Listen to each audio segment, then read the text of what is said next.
제가 어렸을 때는 성탄절은 매년마다 화이트 크리스마스였어요. 그런데 기후가 변화가 되면서 사실은 겨울이 따뜻해지고 특히 서울 인근에는 이 눈이 많이 내리지 않았는데요. 올해는 몇 년 만에 화이트 크리스마스 또 우리가 전날부터 또 내일을 지내는 것 같은데요. 물론 오실 때 많이 불편하셨지만 또 이 흰눈은 또 우리의 마음을 굉장히 새롭게 또 따뜻하게 또 포근하게 감싸는 것 같습니다. 성탄을 하루 앞둔 대림절 네 번째 주일 3부 예배로 영광 돌리는 사랑하는 성도들에게 하나님의 크신 은혜가 함께하기를 주님의 이름으로 축복합니다. 지구상에 나타난 수많은 사건 가운데에 가장 중요하고 또 중대하고 귀하고 아름다운 사건은 하나님이신 예수님이 육신의 몸을 입고 이 땅에 오신 성탄의 사건인 줄 믿습니다. 그래서 예수님의 탄생을 기점으로 BC와 AD를 나누기도 합니다. 히브리서 1장 1절과 2절에 옛적의 선지자들을 통하여 여러 부분과 여러 모양으로 우리 조상들에게 말씀하신 하나님이 이 모든 날 마지막에는 아들을 통하여 우리에게 말씀하셨으니 라고 말씀합니다. 마지막 때는 아들을 통하여 우리에게 말씀하신다라고 이야기하고 있죠. 논문에는 서론, 본론, 그리고 결론으로 구성되어집니다. 책에도 머릿말, 서문이 있죠. 오페라에도 서곡이 있고요. 각종 공연을 할 때 주인공이 등장하기 전에 여러 사람들이 앞에 나와서 여러 가지 이벤트 행사를 합니다. 자, 이처럼 예수님이 이 땅에 오시기 전에 하나님은 예언을 통해 말씀하시고 또 여러 선지자들을 통해 주님의 탄생을 예언하셨습니다.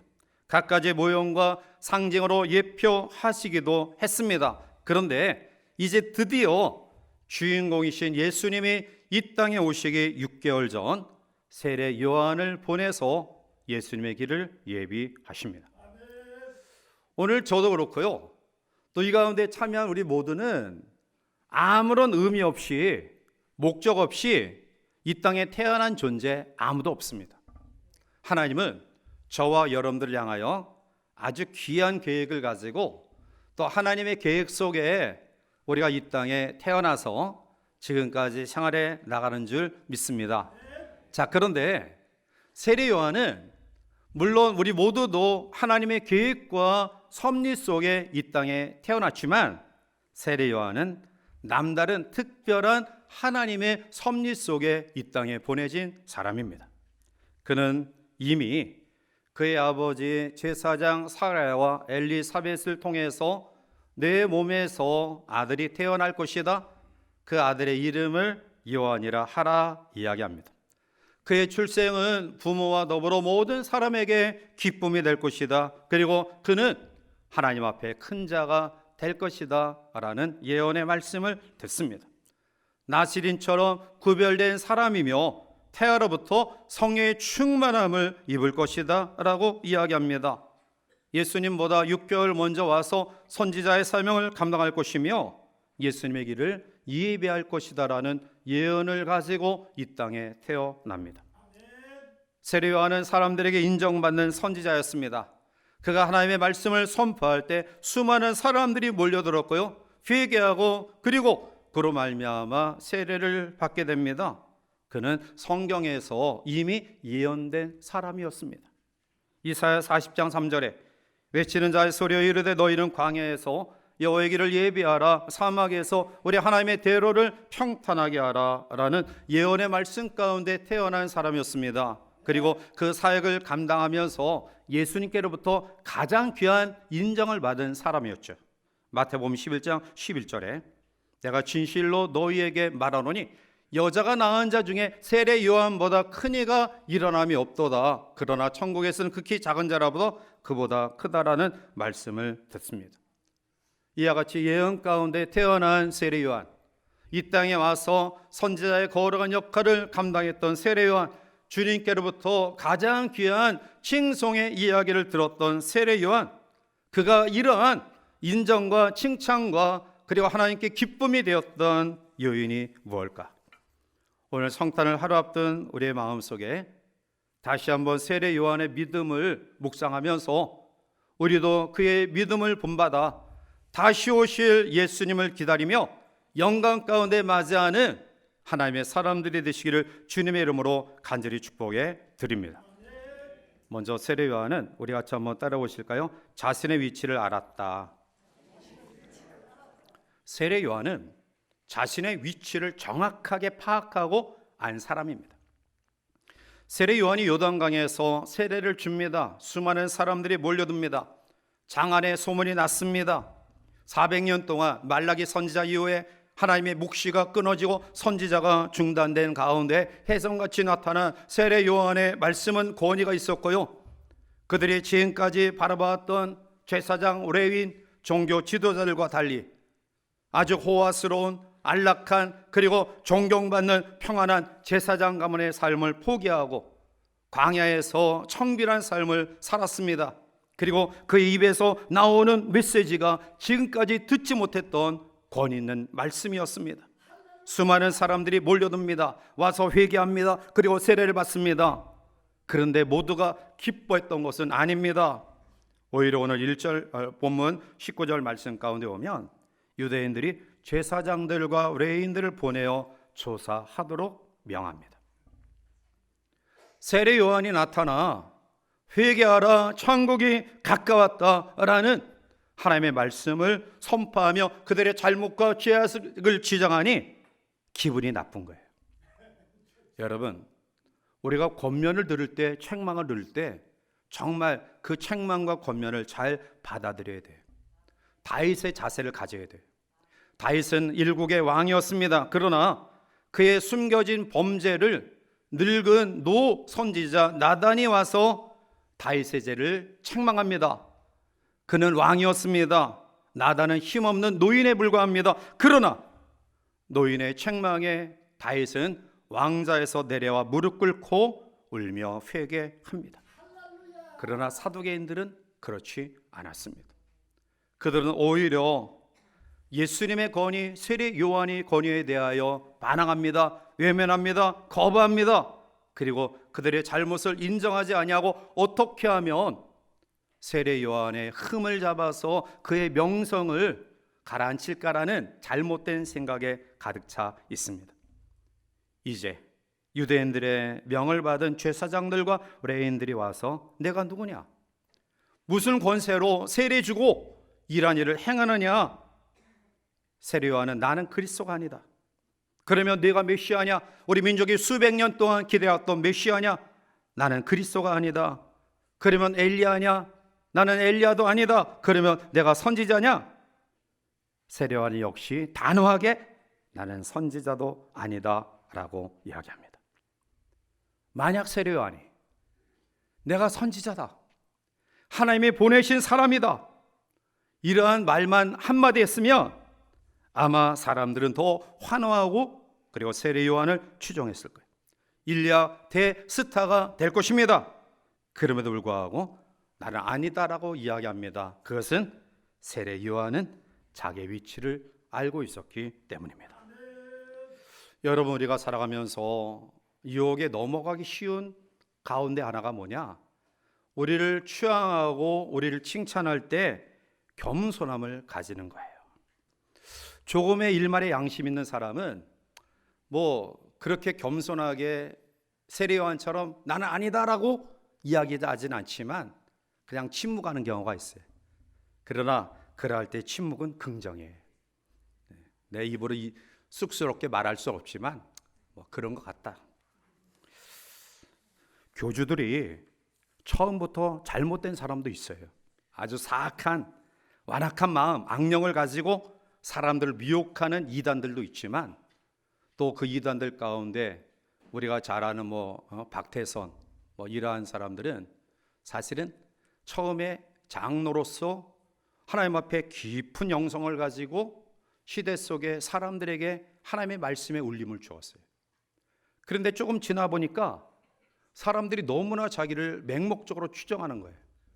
그래서 신앙촌, 여기 가까운 부천에 신앙촌을 세워가지고 저 어렸을 때 생수 팔기도 하고, 또 신앙청, 카시미로 이불, 뭐 캐러멜, 이거는 굉장히 좋은 그러한 어렸을 때 간식거리였는데, 결국은 자기가 취향을 받으면서 나 아니다, 나 예수 아니다, 이렇게 부정해야 되는데, 사람들이 취향하고 또 많이 따르니까 처음에는 겸연쩍어서 뭐 부정도 긍정도 안 하고 가만히 있다가 나중에는 더 많은 사람들이 추구하니까 내가 재림 예수다. 사랑하는 성도 여러분, 여러분들이 주변의 사람들이 참 복 받았습니다. 또 하나님 앞에 이렇게 어떻게 또 교회 일에 열심히 하십니까? 그럴 때 조심하십시오. 그 영광을 자기가 가르쳐서는 안 돼요. 나 때문이 아닙니다. 예수님이 그렇게 하신 것입니다. 예수님이 나에게 능력과 힘과 시간과 열정을 주셨기 때문에 내가 일을 하는 것입니다. 영광을 내가 받는 것 아닙니다. 주님이 영광을 받으셔야 됩니다. 이러한 겸손함이 우리 가운데 있기를 원합니다. 우리가 살아가면서 정말 소중한 것은 내 위치를 잘 파악하는 거예요. 여러분, 우리 지체 가운데 눈, 코, 입, 귀, 또 손발, 수족이 있어요. 만약 제가 여기서 여러분들에게 서서 설교를 하는데 그래도 뭐 볼만하죠. 역겹진 않죠. 근데 만약에 제 입이 이마에 딱 중간에 붙어가지고 여기에서 막 이렇게 움직여 보세요. 아마 괴물 보듯 할 거예요. 우리의 지체 가운데서도 이 모든 지체들이 자기 위치에 있어야지만이 아름다운 몸을 이룰 수 있는 거예요. 침이 가래로 바깥으로 나오면 모든 사람들에게 역겨움을 줘요. 그러나 이 혀 안에서 발생되어진 침은 우리 건강에 굉장히 좋은 요소로 작용하는 거예요. 그렇게 위치가 중요한 거예요. 세례 요한은 나는 예수님 앞서 예수님의 길을 예비하러 온 사람이다. 여러분, 천사가 자기 위치를 떠남으로 하나님께 저주를 받아요. 유다서 1장 6절에 보면 또 자기 지위를 지키지 아니하고 자기 처소를 떠난 천사들을 큰 날의 심판까지 영원한 결박으로 흑암에 가두셨으며 라고 말합니다. 오늘 사람도 마찬가지예요. 우리의 위치를 잘 기억해야 돼요. 목사가 자기의 위치를 잊어버리고 예수님 자리에 하나님 자리에 있어 영광을 가로채면 안 됩니다. 장로가 위치를 잊고 목사의 직무까지 간섭하려고 해서는 안 됩니다. 집사는 집사의 위치, 권찰은 권찰의 위치, 구역 강사, 구역장, 또 우리에게 맡겨진 교회 학교의 모든 직임들 속에서 그 위치를 분명히 알고 그 일들을 감당하는 세례 요한의 아름다운 믿음이 우리 가운데 있기를 주님의 이름으로 축원합니다. 두 번째, 우리 같이 한번 따라 보실까요? 자신의 사명을 알았다. 오늘 23절에 이르되 나는 선지자 이사야의 말과 같이 주의 길을 곧게 하라고 광야에서 외치는 자의 소리로다 하니라 라고 이야기해요. 세례 요한은 분명했어요. 나는 소리다. 나는 주의 길을 예비하도록 외치는 광야의 소리다 라는 거예요. 자기에게 주어진 인기라는 유혹을 거절하는 것은 사실은 쉬운 일은 아니에요.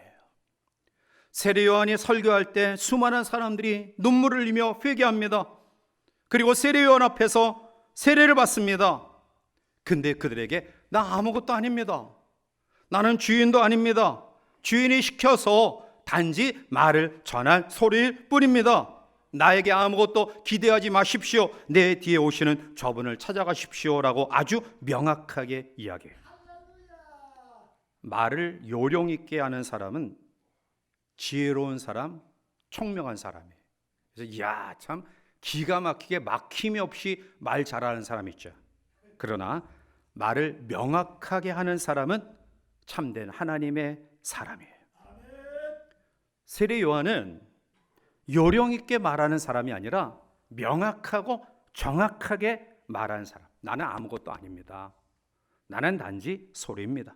당신에게 줄 수 있는 것은 아무것도 없습니다. 오늘 26절과 27절에 요한이 대답하되 나는 물로 세례를 베풀거니와 너희 가운데 너희가 알지 못한 한 사람이 섰으니 곧 내 뒤에 오시는 그이라 나는 그의 신발끈을 풀기도 감당하지 못하겠노라 하더라. 아멘. 손님의 신발끈을 푸는 이 행위는 하인 가운데서도 가장 어리고 그리고 가장 비천한 낮은 하인이 하는 일이 손님이 방문했을 때 그의 신발끈을 풀고 그의 발을 닦아주는 일이에요. 요한의 입에서 이런 이야기가 나와요. 부정적인 이야기 같지만 이것은 소망의 이야기입니다. 너에게 아무것도 해줄 수 없는 나를 바라보지 마라. 너의 모든 것을 해결해 줄 수 있는 저분을 바라보라. 모든 관심과 기대를 예수님께 돌려놓은 그러한 모습, 그것은 바로 세례 요한이 자기의 사명을 분명히 알았기 때문에 그렇습니다. 이튿날 백성들에게 예수님을 소개하죠. 오늘 본문의 말씀 이후에 29절에 이튿날 요한이 예수께서 자기에게 나오심을 보고 이르되 보라 세상 죄를 지고 가는 하나님의 어린 양이로다. 34절에 내가 보고 그가 하나님의 아들이심을 증언하였노라 하니라. 아멘. 사랑하는 성도 여러분, 오늘 하나님이 계획하심과 목적하심 속에 온전히 그 일들을 이뤄나갈 수 있는 비결은 사명이에요. 학생이 공부해야 될 본분의 사명을 잊고 엄한 것에 신경 쓰면 가장 중요한 시절들을 놓쳐버려요. 성도가 마땅히 기억해야 될 자기의 사명을 잊어버리면 그 하나님 앞에 책망받아요. 교회에서 안내위원, 헌금위원, 또 예배 시간에 대표기도, 또 찬양대, 교회학교 교사, 또 각 기관의 임원, 이런 부분들은 하나님이 우리에게 소중하게 여기 있어서 맡기신 직임들이에요. 누가복음 16장 10절에 지극히 작은 것에 충성된 자는 큰 것에도 충성되고 지극히 작은 것에 불의한 자는 큰 것에도 불의하니라 말씀해. 작은 것에 불의한 자는 큰 것 하지 못해요. 그러나 작은 것, 그것을 소중히 여기면서 감당하면 하나님은 그에게 큰 일을 맡겨 주셔요. 삶의 분명한 목표는 우리의 삶을 복되게 이어가고요, 우리의 삶을 복되게 이어가는 사람은 하나님의 뜻에 맞는 성공적인 승리의 삶을 살아가는 것입니다.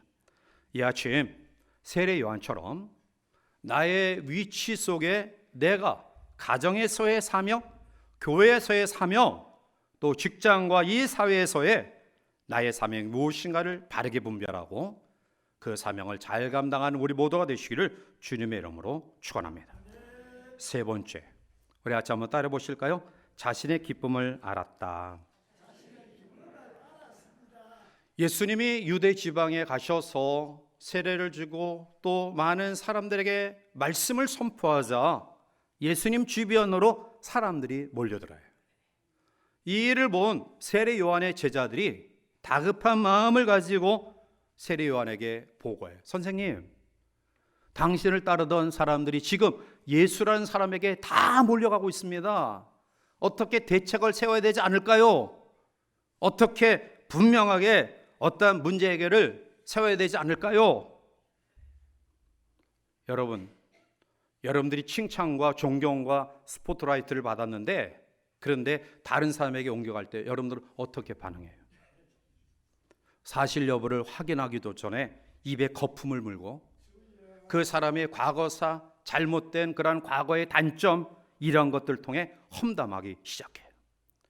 내가 그냥 내버려두나 보자, 내 사람들을 빼앗아가, 속에 수단과 방법을 가리지 아니하고 그 사람을 깎아내리려는 마음을 가져요.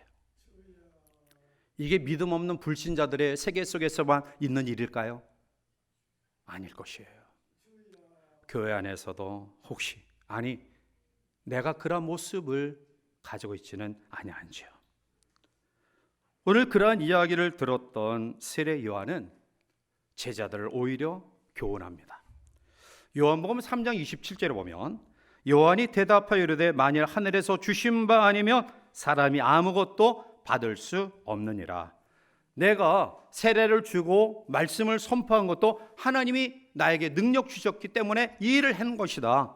그리고 예수님도 하나님께서 행하시라고 그에게 사명 주시고 능력 주시고 모든 권위를 주셨기 때문에 그 일을 하는 것이다. 당연하다. 그러면서 세례 요한의 제자들에게 어떻게 이야기하죠? 요한복음 3장 28절 넘어가서 보면 내가 말한 바 나는 그리스도가 아니요 그의 앞에 보내심을 받은 자라고 한 것을 증언할 자는 너희다. 즉 내가 그토록 얘기했던 것처럼 예수님을 예비하기 위해 온 사람이다. 너희들이 그것을 증거해라.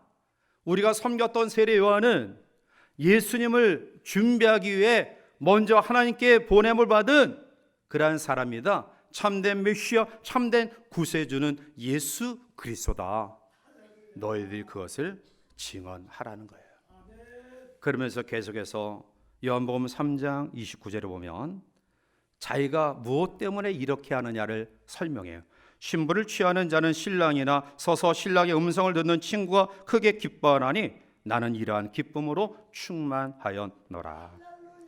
유대인의 결혼 풍습을 이야기하는 거예요.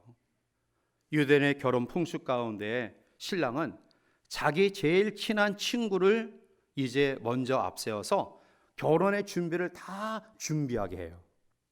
그리고 결혼식 당일날 그 신랑의 친구가 신랑을 이끌어서 신부에게 연결시키고 신랑과 신부가 하나 된 모습을 보고 먼 발치에서 기뻐하는 그러한 책무를 맡은 사람이 신랑의 가장 친한 친구예요. 나는 이러한 기쁨을 지금 가지고 있다. 나는 예수님의 친구다. 예수님이 신랑이다. 예수님을 위해서 이 모든 무대가 지금 마련되어져 있고 이제 예수님께서 신부된 모든 백성들에게 말씀을 전하는 이 모습을 보고 나는 기뻐한다. 그리고 가장 위대한 고백을 하죠. 요한복음 3장 30절에 그는 흥하여 하겠고 나는 쇠하여 하리라 하니라. 아멘. 내가 잘 돼서 기뻐한 거 아니에요. 내가 번성해서 기뻐한 거 아닙니다. 내가 다른 사람들에게 칭찬받고 칭송받고 스포트라이트를 쫙 받으면서 사람들 앞에 높이 세워진 것 때문에 기뻐한 것 아니에요. 예수님에게 모든 스포트라이트가 옮겨지면서 그 예수님에게 모든 관심이 쏟아지면서 모든 사람들이 예수님께 몰려가는 그 모습을 보고 아, 이제 나의 책무는 다 했구나. 그렇지. 그것 때문에 기뻐하는 거예요. 오늘 여러분들이 주변의 사람들에게 칭찬받고 인정받는 아, 참 복받은 가정입니다. 자녀들도 잘 되고 또 가정도 행복하고 그것 때문에 너무 심취하지 마세요. 하나님의 은혜입니다. 하나님이 만약에 하셨다고 한다면 뭔가 이유가 있겠죠. 그것 때문에 기뻐하는 은혜가 우리 가운데 있기를 원합니다. 예수님 오기 전에 세례 요한을 보내신 이유를 알 것 같아요. 예수님이 입에 침이 마르러도 여자가 낳은 자 중에 이보다 더 큰 이가 일어남이 없도다라고 칭찬하신 이유를 조금은 알 것 같아요. 그것은 세례 요한이 자기의 위치를 알았기 때문이에요. 자기의 사명의 본분에 어긋나지 않았고요.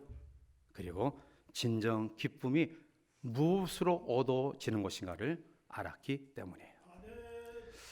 오늘 오후부터 내일 새벽 오전까지 성탄 행사가 진행되는데요. 우리 교회 교육관에서 준비한 또 성탄 우리 어린 아이들부터 또 장례일까지 함께 기뻐하며 또 축하해 주기를 바라고요. 또한 성탄절 새벽, 성탄 아침, 또 성가대 칸타타를 통해서 다시 한번 초림의 예수님에 대한 감사가 우리 가운데 가득하기를 바랍니다. 그리고 오늘 세례 요한처럼 우리의 위치와 사명과 기쁨의 그 근원을 예수님께 두고 다시 오실 재림하실 주님을 소망 가운데 기다리는, 그래서 영광 가운데 주님을 맞이하고 들림받아 영원한 하나님 보좌 우편에 왕노릇하는 우리 모두가 되시기를 주님의 이름으로 간절히 축복해 드립니다. 기도합니다. 사랑의 하나님, 은혜를 감사합니다. 이 땅에 참된 평화와 기쁨으로 오신 주님을 축하하는 성탄을 하루 앞둔 우리의 마음속에 다시 한번 성탄의 은혜가 우리 가운데 가득하기를 원합니다.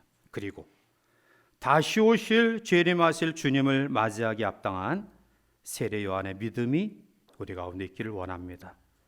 나의 위치를, 나의 사명을, 그리고 기쁨의 근본을 예수님께 두고 가정에서, 교회에서, 우리의 직장에서 이 모든 신분에 어긋남이 없는 귀한 삶 살아가 재림하실 주님을 영광 가운데 맞이하는 우리 모두가 될 수 있도록 축복하여 주시옵소서. 예수님의 이름으로 감사하며 간절히 기도하옵나이다. 아멘.